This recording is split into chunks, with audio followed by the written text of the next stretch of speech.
Hello to my Upward Bound Analytical Math students. This is your instructor, Mrs. Thomas, and this is your Tuesday assignment, which is simplifying radical forms.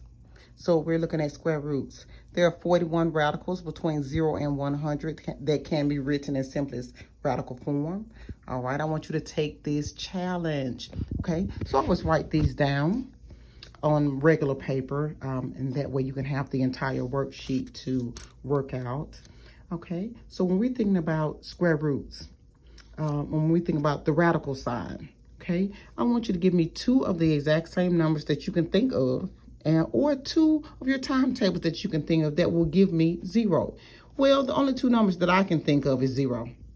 0 times 0 gives me 0. So therefore, this answer is 0. Let's look at number 2. Help me with number 2. If I'm thinking about my timetables, 1 times 1 is the only thing that I can think of that will give me a 1. So if I have a pair, I can bring that pair out, and the answer is 1. Okay, let me make sure it is not grainy in any type of way, making sure my camera is perfect. Okay, here, let's talk about 28. Well, when I think of the number 28, when I think of my timetables and think of factors, the only two numbers that I can think of that comes to mind, well, there are several numbers. 2 times 14 will give me 28.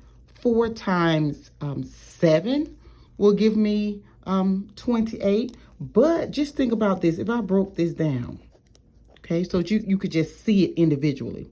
What is the square root of 4? Just thinking right off your head. I know things that you probably thought about or did in 8th grade, 9th grade, 10th, 11th grade. The square root of 4 is 2. Well, I can bring that out because, of course, 2 times 2, okay? And the square root of 4 is 2. Well, I can't really do anything with the 7, so I'm just going to leave it underneath the square root sign. So that answer is 2 square root of 7. Let's try another one. Okay, help me figure this one out. 68. Okay, let me think. What 4 times what will give me 68? Let me try to divide that in my calculator. If you cannot think of it offhand, 4 times 17 will give you 68. And I always try to look for things that have perfect squares, that are perfect squares. Okay, so let's break this down. Okay. We already talked about the square root of 4 is 2, and that's something you can also put in your calculator. And I have the square root of 17 left over, so that answer is 2 square root of 17. Just looking through a few more. At least let me give you another one. I will feel better if you have more of a selection. All right, number 24 on that same page, which will be your classwork. Okay, two numbers that I think of just right off my mind are 8 times 7. I'm hoping you're thinking about 8 times 7. But when I'm thinking about 8, let me break this down here. So if you help me break down 8, I'm thinking 4 times 2. That would give me 8, right? Good. Well, this can be simplified. The square root of 4, that gives me 2.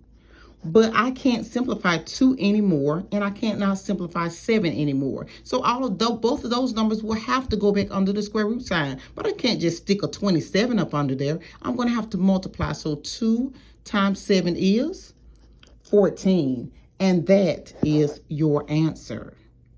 Okay, so I'm just looking through a few of these. I know that y'all are more than capable of getting these correct. All right, just a quick one. I don't know what I was writing. The square root of 81. Give me two numbers that you can think of right off the bat. 9 times 9. Good. So the answer is, what is the answer? Is it square root of 9? Yes, no? The answer is 9. Very good. I just wanted to make sure y'all were looking and paying attention, of course. Okay, so I have this as your classwork, and I have this page as your homework, and I will upload those so that you will be able to see those as well.